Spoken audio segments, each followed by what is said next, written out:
Hello media கிரிக்ஸ் viewers, உங்கள் எல்லாருக்கும் ஒரு பெரிய வணக்கம். 14 வயசு சின்ன பையன் ஐபிஎல்குள்ள இறங்கி சம்பவம் பண்ணிட்டான். இன்டர்நேஷ்னல் பிளேயர்ஸ் 100 டெஸ்ட் விளையாண்ட இஷாந்த் சர்மா, இந்தியன் டீமோட current fast bowler Mohammed Siraj and வேர்ல்டோட best spinner Rashid Khan and இப்போதைக்கு இந்தியன் டீமில் வலம் வந்துக்கிட்டு இருக்க வாஷிங்டன் சுந்தர் அப்படின்னு சொல்லிட்டு எல்லாரையுமே போட்டு நொறுக்குனது மட்டும் இல்லாமல் ஆப்கானிஸ்தான் ஃபாஸ்ட் பவுலர் கரீம் ஜனத்தையும் பொழந்துட்டான் அந்த பையன், வைபவ் சூரியவன்சி. எஸ், இந்த இயர் ஐபிஎல் ஆக்ஷன்லேயே நம்ம நிறைய பேசியிருந்தோம். இது மாதிரி ஒரு 13 வயசாகிற ஒரு பையனை கிட்டத்தட்ட 1 கோடி ரூபாய்க்கு மேலே கொடுத்து எடுத்திருக்காங்க ஆர்ஆர். ஒரு ஃபியூச்சருக்கான செம்ம இன்வெஸ்ட்மெண்ட் அப்படின்லாம் நம்ம சொல்லியிருந்தோம்.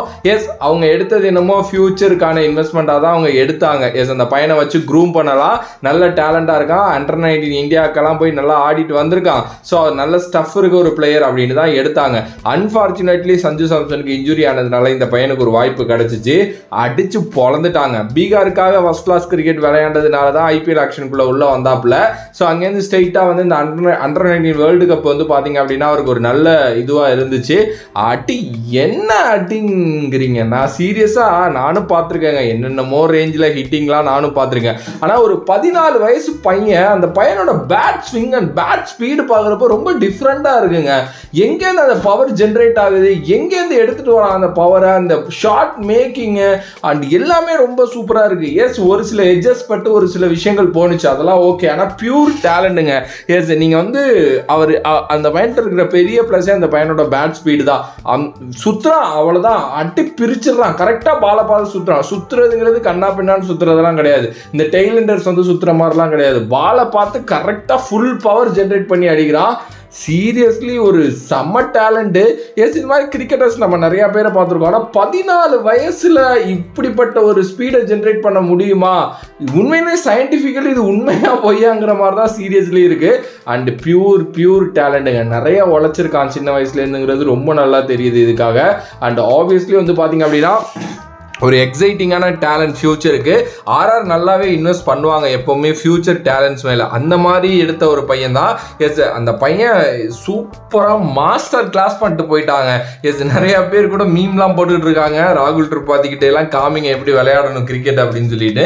பட் அப்படிலாம் நம்ம கம்பேர்லாம் பண்ண தேவையில்லை. அந்த பையனோட ஹிட்டிங் ரேஞ்ச் நல்லா இருக்குது, சூப்பராக வலுவாக மாட்டினுச்சு, வச்சு பொழந்துட்டான். எஸ், மொதல் மேட்சே நல்லா ஆனா, ரெண்டாவது மேட்ச் அன்ஃபார்ச்சுனேட்லி ஆர்சிபியோட அந்த ஒரு குவாலிட்டியான பவுலிங் அகைன்ஸ்டா ஒன்றும் பண்ண முடியல. பட் இந்த மேட்ச் தும்சம் நொறுக்கல்ஸ், அதாவது 50 ரன்லேருந்து 100 ரன் வெறும் 8 நிமிஷத்தில் அடிச்சிருக்கான். அப்போனா நீங்கள் பாருங்க, ஒரு 2 ஓவர் தான் எடுத்திருப்பான்னு நினைக்கிறேன். Yes, sorry for the words, வாடா போடான்னு சொல்கிறதுக்கு எனக்கு டக்குன்னு அந்த அப்படி வர மாட்டேங்குது. ஓகே, குட்டி பையன்ல ரொம்ப ஜாலியாக என்ஜாய் பண்ணி விளையாண்டுருப்பாரு. ஆக்சுவலி அது நல்லா தெரியுது. எஸ், சீரியஸ்லி இன்னொரு சைடு எஸ்எஸ்வி ஜெய்ஸ்வால் நல்லா பேக் பண்ணி, அவரே சின்ன பையன் தான், அவர் இவரை நல்லா பேக் பண்ணி நீ ஆடுறா, நீ பார்த்துக்கடா, நான் அப்படியே செகண்ட் ஃபிடல் ஆடுறேன்ட்டு அவர் ஒரு சைடு சூப்பராக ஆடிட்டு இருந்தாரு. எஸ், ஆர்ஆர் இந்த சீசன் வெளியில போறாங்களோ உள்ள வராங்களோ அதெல்லாம் நமக்கு தெரியல, மேக்ஸிமம் வெளியில தான். பட் ஆனால் ஒரு செம்ம ஃபைண்ட் ஒன்று பண்ணியிருக்காங்க, சூரியவன்சி, வைபவ் சூரியவன்சி. எஸ், எனக்கு தெரிஞ்சு இந்த நேம் ரிமெம்பர் த நேம் தான். ஃபியூச்சரில் கூட பார்த்தீங்கன்னா இதை நம்ம நிறையா பேச போகிறோம்னு நினைக்கிறேன்.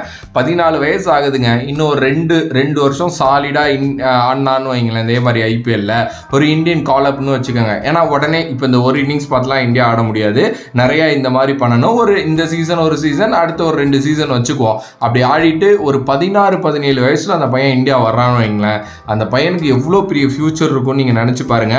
அதுக்குள்ளே இந்த 2 வருஷத்தில் ஃபிட்னஸ் இம்ப்ரூவ் பண்ணணும், ஷாட்ஸோட ரேஞ்சஸ் இம்ப்ரூவ் பண்ணணும், எல்லா பாலும் சுத்தாமல் கரெக்டாக விளையாடணும், நிறைய வேரியஸ் ஷாட் அடித்து பார்க்கணும். அண்டு சூப்பருங்க சீரியஸ்லி. லைக் என்னன்னா, ஆக்சுவலி அபினவ் முகுந்த் இன்னைக்கு நான் தமிழ் கமெண்ட்ரியில் பார்த்துட்டு இருந்தேன். அபினவ் முகுந்த் அவர் ஒரு வார்த்தை சொன்னார், அதுதான் இப்போ எல்லாம் நிறைய பேருக்கு இந்தியா ஆடணும்லாம் ஆசை இல்லைங்க, இந்த ஐபிஎல்லை கிராக் பண்ணால் போதுங்கிறது தான் நிறைய பேரோட கனவாக இருக்குது. ஸோ நம்ம விளையாண்ட காலகட்டத்திலலாம் எப்படி ஷார்ட்ஸ் ரேஞ்ச் வச்சுக்கணும், எப்படி விளையாடணும், எப்படி தரையோட 4 அடிக்க கற்றுக்கணும் அப்படிங்கிறதெல்லாம் நம்ம பார்த்தோம். பட் இப்போலாம் வர்றதே ஐபிஎலுக்கு மோல்டாகி தான் வர்றாங்க. அகாடமியில் போயிட்டு நான் ஐபிஎல் ஆடணும், அதுக்கேற்ற கோச்சிங் கொடுங்கன்னு தான் சொல்கிறாங்கங்கிற மாதிரி அவர் ஒன்று சின்னமாக சொன்னார். அதுதான் உண்மை. இப்போ அகாடமிஸே அப்படி தான் இது பண்ண ஆரம்பிச்சிட்டாங்கன்னு நினைக்கிறேன். இந்த ஐபிஎல் ரேஞ்ச் ஆஃப் ஹிட்டிங் எப்படி இருக்குது, எப்படி சிக்ஸஸ் நிறையா அடிக்கிறது, என்ன பண்ணால் ஐபிஎல்லை கிராக் பண்ணலாம். ஏன்னா முன்னாடிலாம் இந்தியா ஆடணுங்கிற கனவு இருக்கும், இப்பயும் இருக்கு, நான் இல்லைன்னா சொல்லலை. பட் அந்த ஐபிஎல்குள்ளே போயிட்டா அது ஒரு பெரிய விஷயம் அப்படின்ட்டு இது. நானுமே ஒரு நாள் உங்கள்கிட்ட வீடியோவில் சொன்னேன், ஒரு ஃப்ரெண்டுகிட்ட பேசிட்டு இருக்கும்போது சொன்னான், ஏய் நம்ம இந்தியா ஆடணுங்கிற கனவு தான்டா, அதெல்லாம் நோக்கி தான் நிறைய பேர் வராங்க. ஆனால் ஐபிஎல் நிறைய பேருக்கு எல்லாருனாலும் இந்தியாவோட அந்த 11க்குள்ளே போக முடியாது, அவ்வளோ பெரிய விஷயம் அது. அதுக்கு வந்து ஐபிஎல் மாதிரி ஒரு இதில் ஆடிட்டு உங்களுக்கு பேரும் கிடைக்கும், புகழும் கிடைக்கும், பணமும் கிடைக்கும், நீங்கள் இன்டர்நேஷ்னல் லெவலுக்கு வந்து இதுவுமே பார்க்கப்படுது அப்படின்னு சொன்னாங்க. அது உண்மைதான். அண்ட் இன்னைக்கு இந்த பையனோட ஸ்டேட்மெண்ட் வந்து கண்டிப்பாக வந்து இந்திய கிரிக்கெட் எந்த அளவுக்கு பியூர் டேலண்ட்ஸை உருவாக்கிக்கிட்டு இருக்குன்னு சொல்லிட்டு வேர்ல்டில் இருக்க மற்ற கிரிக்கெட் போர்டுக்கே வந்து ஒரு மாதிரி ஒரு இதை கொடுத்துருக்குன்னு தான் நான் நினைக்கிறேன். ஏன்னா பாரா 14 வயசில் ஒரு பையன் இந்தியாவில் அவன் இன்னும் எத்தனை வருஷம் ஆடுவான், இதை இன்னும் நம்மளும் நல்லா இம்ப்ரூவ் பண்ணணும் அப்படின்னு சொல்லிட்டு உண்மையுமே எல்லாருமே யோசிப்பாங்க. ரணகலப்படுத்திட்டாரு அப்படின்னு தான் என்னையை பொறுத்த வரைக்கும் நான் சொல்லுவேன். சூப்பரான ஒரு கேம், செம்மையாக எடுத்துகிட்டு போனார், நல்ல எலிவேஷன் காட்டினார். அண்டு ஷார்ட்ஸ் எதுவுமே போயிட்டு இந்த பவுண்டரி பக்கத்துலலாம் விழுகிற எல்லாத்தையும் தூக்கி எங்கெங்கேயோ அடிக்கிறாரு. கிரவுண்டும் சின்ன கிரவுண்டெல்லாம் கிடையாதுங்க, அது கொஞ்சம் நல்ல பெரிய கிரவுண்டு தான், எங்கெங்கேயோ தூக்கி அடிக்கிறாரு. எல்லாமே வந்து செகண்ட் டயரில் போய் விழுகிற மாதிரி விழுவுது, கொஞ்சம் நல்லா ஓப்பன் கிரவுண்டு வேற, எங்கெங்கேயோ போகுது. செமையான ஒரு ரன் மலை அப்படின்னு தான் நான் சொல்லுவேன். 11 6 அடிச்சிருக்காரு, 7 4ன்னு நினைக்கிறேன். 6 ஹீட்டிங் எல்லாமே சூப்பராக இருந்துச்சு. ஐ திங்க் 2 6 தான் எட்ஜ் ஆகி போனுச்சுன்னு நினைக்கிறேன் பின்னாடி. மற்றபடி எல்லாத்தையும் போட்டு தும்சம் பண்ணிட்டாரு. இஷாந்த் சர்மா மாதிரி ஒரு ஆளை போட்டு அடிக்கிறாரு, 100 டெஸ்ட் அடிக்கிறாரு. ரஷீத் கானை பயப்படவே இல்லை, ஈஸியாக 6 அடிக்கிறாரு, 4 அடிக்கிறாரு. அப்பா என்ன மாதிரி ஒரு அன்ரியல் ஹிட்டிங். சீரியஸ்லி கேப் பார்த்தோம், ஒரு சில ஃபோர்ஸ் அடிச்சாரு, நம்ம பார்த்தோம். பார்க்கலாம் இந்த பையன் எந்த அளவுக்கு அடுத்து போகிறான், ஆர்ஆர் எப்படி பேக் பண்ண போகிறாங்க அப்படின்ட்டு. சரி, உங்களோட கருத்து இந்த பையனை பற்றி என்ன அப்படின்ட்டு மறக்காம கமெண்ட் பாக்ஸில் கமெண்ட் பண்ணிட்டு, if you like the video like share and subscribe to நம்மளோட கிரிக்ஸிப் சேனல்.